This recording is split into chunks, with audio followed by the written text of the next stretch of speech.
bom dia a todos. Excelentíssima senhora senadora Ana Amélia, vice-presidente desta Comissão de Educação, Cultura e Esporte do Senado Federal e presidente desta sessão. Prezados senhores professores e especialistas, com quem eu tenho a honra de dividir essa mesa, prezados senhores professores e prezadas senhoras e senhores presentes.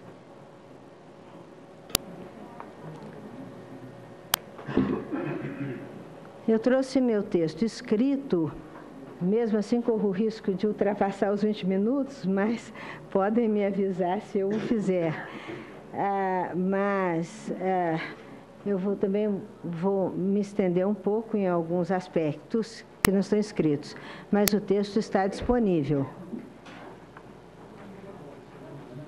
Com grande satisfação, compareço a esta audiência pública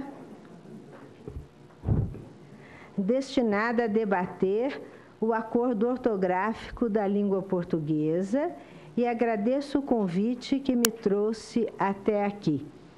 Agradeço também a Abralim, Associação Brasileira de Linguística. É uma associação que congrega mais de 3.000 especialistas em linguística no Brasil e que que já tem 45 anos de sua fundação. Foi fundada por eminentes linguistas, como o professor Matoso Câmara, como o professor Arion Rodrigues. Então, eu presto aqui minha homenagem à Abralim, agradecendo a ela a confiança de ter me delegado esta função de representá-la neste encontro, nesta reunião tão relevante. Diante de um grupo, com licença, diante de um grupo tão qualificado de debatedores, selecionei alguns tópicos que julguei possam dar modesta colaboração à temática. São 10 tópicos, mas eu vou passar por eles rapidamente. O primeiro tópico que eu selecionei diz respeito à relação entre ortografia, alfabetização e escrita. Em uma análise baseada no senso comum, principalmente de pessoas leigas, e o adjetivo leigo aqui não é depreciativo, pois em um mundo tecnológico tão complexo, ninguém é especialista em todos os assuntos. Nós, por exemplo, somos leigos em uma matéria universalmente difundida como a medicina, ou em um campo de saber mais específico, como a física quântica, por exemplo. Mas não somos leigos em linguística da língua portuguesa. A linguística vem ser o estudo científico dessa língua, que é a língua oficial do Brasil e de outros 7 países espalhados por vários continentes. Pois bem, numa análise leiga, costuma-se entender que a aquisição da escrita e, consequentemente, a superação do analfabetismo decorre basicamente da aprendizagem da ortografia. A análise linguística da questão, ao contrário desta crença, vem demonstrar que as habilidades necessárias à elaboração de um texto bem escrito ultrapassam muito o simples domínio da ortografia. Sem tempo ou intenção de nos aprofundarmos no assunto, podemos pensar em todos os elementos de um texto que o tornam um todo unificado, e não uma simples sequência de frases. Entre esses elementos, ressaltem-se os mecanismos referenciais, pronominais, de coesão, os de concordância, ou os nexos sequenciais, por exemplo. Além desses que vão manter o texto como uma manifestação coesa de linguagem, há as exigências semânticas na seleção do vocabulário, de modo a preservar a coerência do que se escreve. Há ainda a ordenação da sucessão sintagmática dos períodos. É muito importante termos em vista que há diferenças nos mecanismos de coesão e de coerência entre textos orais e textos escritos, principalmente quando os textos orais se constroem na interação em presença dos interlocutores e os textos orais que se constroem em absência desses.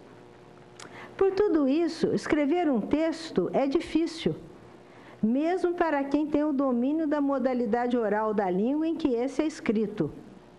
Não é, pois, de se espantar que grande parte de nossos alunos que concluem o ensino fundamental não tenham ainda competência para elaborar um texto escrito. E a ortografia? Onde fica? A ortografia é apenas uma exigência ulterior, mas nem por isso sem importância, ou pouco valorizada, já que erros de ortografia são muito criticados em nossa sociedade.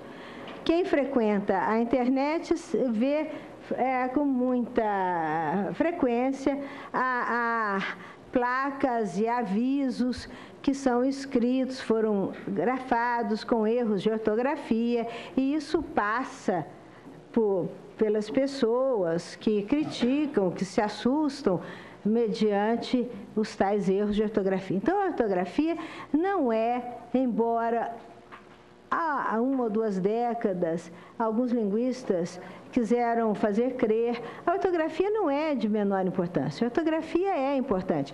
E ela é de importância tanto acadêmica quanto social. Eu continuo usando a palavra leigos para me referir a quem não é da área. Para os que não são da área, a ortografia, erro de ortografia é o famoso erro de português, que é muito criticado. E um cidadão, um brasileiro que cometa esses erros de ortografia sofre grande estigma social. Portanto, a ortografia não é de somenos importância. O que eu quero dizer, em suma, nesse meu primeiro tópico, é que o domínio da ortografia por si só não torna uma pessoa alfabetizada. O conhecimento da língua escrita situa-se muito acima e muito além do uso correto da ortografia. Acho esse pressuposto muito importante, porque o que afinal nos traz aqui é o desejo compartilhado por todos de que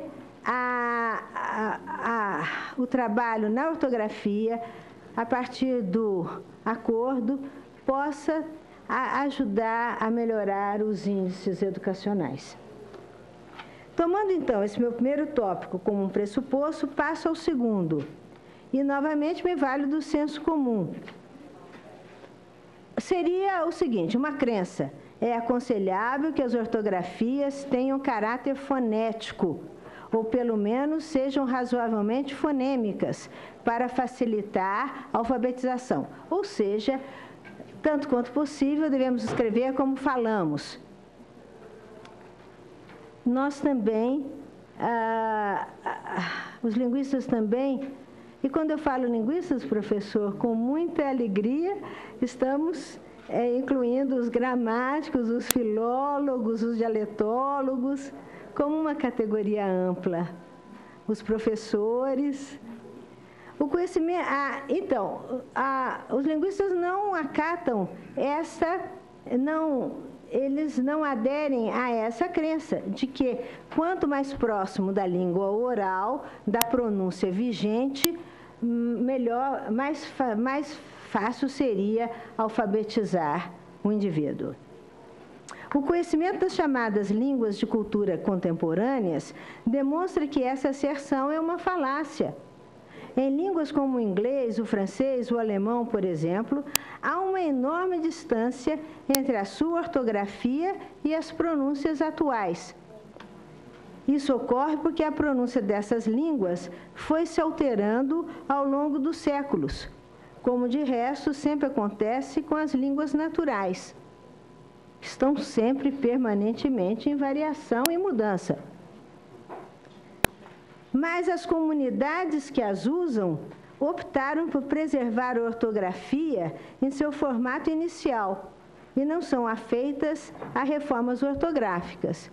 Eu me lembro de uma das minhas temporadas de estudo na Universidade do Texas, frequentei um curso em que se discutia, Texas em Austin, frequentei um curso em que se discutia muito a conveniência de se fazer uma reforma ortográfica em língua inglesa. E eles chegaram à conclusão que o ônus seria muito superior ao bônus, mesmo porque é uma língua usada no mundo todo e com um acervo publicado muito grande. Então, não fazem. Na França também não fazem. Se a ortografia de uma língua tivesse de ser fiel à fonética ou à sua fonêmica, para facilitar a alfabetização, nenhuma criança se alfabetizaria nos países de língua inglesa ou de língua francesa. O que acontece, na verdade, é o contrário disso, como já ressaltou ontem o professor Bechara. O que acontece é o contrário disso. A maioria dos países anglófonos ou francófonos apresentam baixíssimos índices de analfabetismo. E nos rankings, como do PISA, da OCDE, estão muitas posições acima de nós, brasileiros, o que é uma pena. Ficamos sempre em último, né, professor? Ou penúltimo, o que é uma pena. Mas é por isso que nós estamos aqui, não é? Continuando. Minha terceira premissa, traduzida do latim, é: palavras voam, a escrita permanece. Ou seja, a escrita é menos susceptível a mudanças e às circunstâncias que têm influência sobre a produção oral da língua. Porque como a escrita é gravada para a posteridade, vide, por exemplo, os hieróglifos ou hieroglifos, a nossa ortoep ainda não se decidiu pela pronúncia dessa palavra, mas vejamos os hieroglifos egípcios do Egito Antigo, ou os manuscritos do Mar Morto. Então, a escrita é para permanecer. O que se escreve numa escrita rupestre, em uma caverna da antiguidade, ou se escreve num túmulo, ou se escreve em um monumento, ou se escreve numa folha de num pergaminho, num papiro, numa folha de papel, ou na tela de um computador ou de um celular, esses são menos duradouros, porque com mais facilidade podem ser apagados. Mas, de qualquer forma, eles ficam na nuvem. Eles ficam na nuvem. Não pense que aquilo que a gente escreve vai sumir, porque não vai, né, professor? Então, porque ela existe como um registro para permanecer. A lógica da escrita é uma lógica diferente daquela que preside a oralidade. Assim, as grafias das línguas nacionais atuais, e eu me refiro principalmente às línguas das nações ocidentais, já que pouco conheço da escrita das línguas orientais. Assim, a grafia das línguas nacionais, surgidas na Idade Moderna, são relativamente novas, né? Surgidas depois da escuridão da Idade Média, surgidas na Idade Moderna, no período de formação das nações contemporâneas, seguem critérios definidos a priori, como parte de processos institucionalizados de padronização da língua, e não registram, via de regra, variantes regionais ou índices de emoção, ênfase, exceto pelos sinais de pontuação. Chegamos assim à nossa quarta e quase última premissa. O português, que é hoje a língua oficial de 8 países, surgiu como tal, distinto do espanhol ou de outras línguas latinas vizinhas, como o galego, como o espanhol, como o francês, e as demais línguas da Península Ibérica, surgiu por volta do ano 1000, século XI. Portanto, 500 anos antes que as caravelas de Cabral, supostamente por acaso, viessem dar a bela costa do cacau da Bahia de Todos os Santos. Quando Portugal chegou à terra dos índios Pataxós, na Coroa Vermelha, esse país, essa nação, Portugal, já tinha uma ortografia incipientemente institucionalizada, pois há registros de português escrito, o primeiro, mais antigo, de 1175, século XII, por exemplo. A notícia de fiadores. Eu estou citando aqui Rodolfo Hilari e Renato Basso, 2006. Nessa fase do português arcaico, e mesmo muitos séculos depois, a escrita estava longe de ser codificada. Em um mesmo texto, a mesma palavra podia aparecer sob diversas formas, e, de fato, esse é o trabalho dos filólogos quando vão nesse trabalho de caçadores das palavras escritas sob as mais diferentes formas. Vamos, então, à quinta premissa.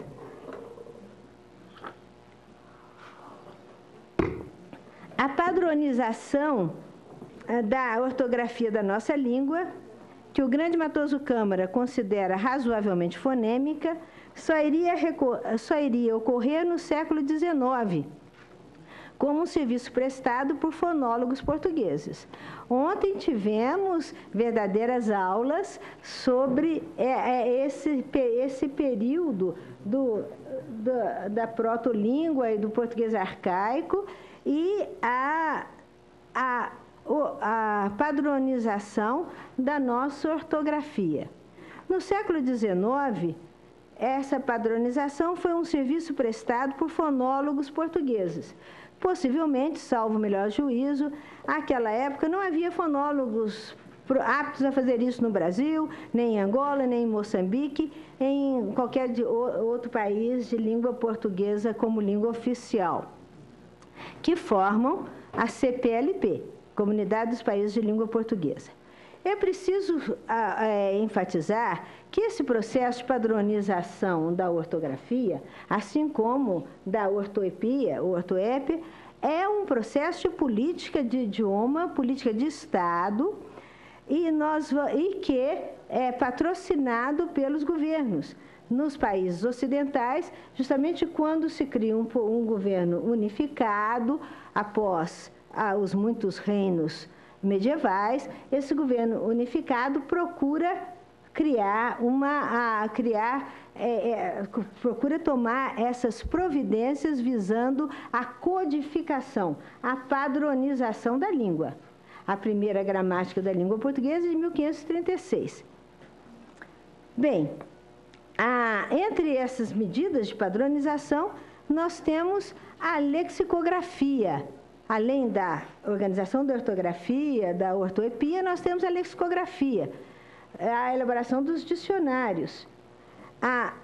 Ontem me causou muito interesse a fala da colega Thaís Nicoletti, quando ela mostra as dificuldades que um grande jornal de circulação tem para decidir como é que escreve determinada palavra, principalmente se a palavra for um empréstimo. A grande fonte de vocábulos novos em qualquer língua, incluindo a nossa, são os empréstimos. Estima-se que cerca de 70% a 80% do material na internet internacional seja escrito em inglês.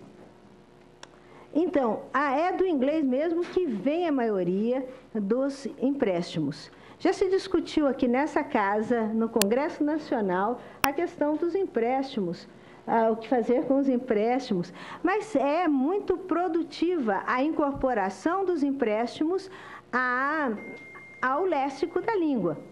Eu fico, às vezes, na dúvida, será que será que determinada palavra já está dicionarizada? Essa campainha não tem a ver conosco, não, né? Um minuto, senhora, um minuto mais.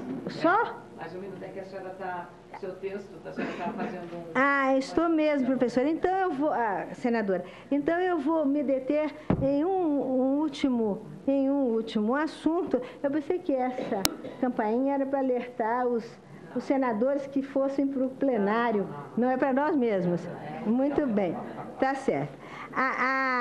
Eu queria dizer, desculpe-me, eu queria dizer que quando os fonólogos portugueses, no século XIX, promoveram a codificação da língua, eles levaram em conta dois aspectos. O primeiro foi a etimologia.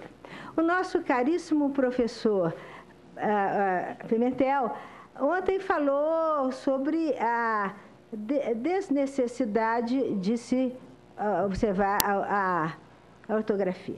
Eu faço observação, eu faço uma afirmação contrária à sua, prezado professor, porque os nossos objetivos são os mesmos, as nossas metodologias é que diferem. Eles levaram em conta duas coisas. Eles levaram em conta a etimologia, por quê? Porque uma palavra, o exemplo clássico que se dá é a palavra cidade, de civitas no latim, que entrou nas todas as línguas românicas e até no inglês, sempre escrito com C, como no latim. Os latinistas dizem que seria civitas, enfim.